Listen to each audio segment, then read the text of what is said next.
Congrats, if you're making six figures, you're now considered broke. I don't know if you guys are like me, but growing up, when I heard about someone making the coveted six figures, that $100,000, I thought you made it. I figured you're rich. I assume country club, golfing on the weekends, going out to your lake house in the summer, but that doesn't seem to be the case anymore. NBC reported that in the counties near the Bay Area, making $100,000 is now considered low income. So your friend from college who graduated and got a tech job making 100 grand, write that man a card, maybe send him a few extra bucks on his birthday. He is struggling. And no, it's not just California. I know they're on a whole nother level, but the rest of us are feeling this too. CNBC reported that if you're making $150,000 a year, that's over $12,000 a month, you're still considered middle class in almost half of the states. I always felt like if you were making over 100 grand, you're rich. Like obviously not Lamborghini money, but you're doing really well. Well, people today now think that you need to be making over $500,000 a year to be considered rich. So let's get into why things have changed so drastically. And we have to start off with inflation. And yes, I know you've heard 100 times before, inflation, but let me break it down as simple as possible. The way our economy is set up, everything continuously will get more expensive. And that's actually the way it's supposed to work. Because if you think about it, if things got cheaper over time, everybody would just hold on to their money, nobody would spend anything, and the economy would slow down.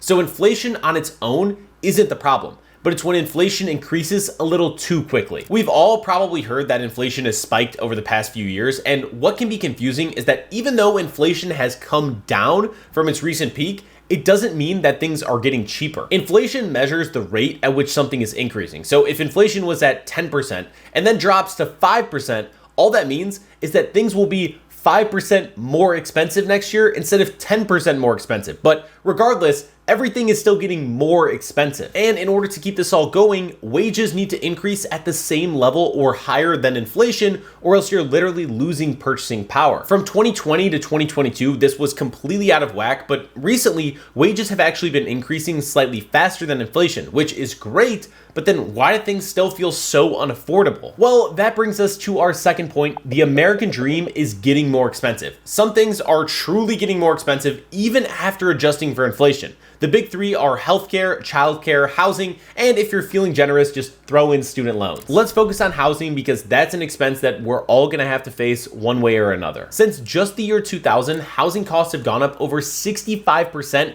after adjusting for inflation. And to put this into an easy example, the average cost of a house is now over $410,000. Today, with a 20% down payment, you'd need to save up over $82,000, and that would get you a monthly payment of over $2,500. And that's before paying the water bill, sewer, trash, electric, gas. Now, the general personal finance rule is to have your housing expense no more than 30% of your income. Honestly, most suggest less, but this means if you were to buy the average house in America, you now need to be making over $100,000 to safely buy it. So is the answer to just earn more money? Well, not quite, because we all know that prices are going up. But even people with high incomes are still living paycheck to paycheck. So what is actually going on? Debt. This is the missing piece and the reason why so many people who are even earning good salaries are still feeling broke. Credit card debt has gone up by 50% in the past 4 years. Add this to the new trend of buy now, pay later, bringing our total household debt to an all-time high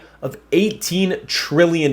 We're facing the perfect storm of people having the most amount of access to credit and debt products like Affirm and Klarna, combined with the ability to purchase anything at the tip of our finger. We live in a world where you can literally do magic. I can click 3 buttons on my phone and have a private car hand deliver a pre-made Chipotle burrito and not pay with it with dollars that I have in my bank account or cash I have in my hand, but rather future dollars that I'm going to work towards later. So what can we actually do? Yes, inflation is real. Yes, things are getting more expensive, but no, you don't have to live paycheck to paycheck and you can break out into financial freedom. The good news is that it's simple, but it's not easy. First, you need to track all of your expenses, and I don't mean trying to remember every time that you ate out this past week, but rather write down every single thing you spend, whether that's in a spreadsheet, an app, whatever, as long as you're writing down all of your expenses. If you ever tried losing weight, you probably already know that just by weighing yourself yourself every day, you start to lose weight because you become more conscious of what you're actually eating. And the same thing applies with spending. Once you know what you're spending and what you're earning, you're no longer playing the game blind. And if you're initially spending more than you're earning, you can create a game plan to turn it around. One thing that I love that Ramit Sethi talks about is spending extravagantly on the things that you love and cutting ruthlessly on the things that you don't.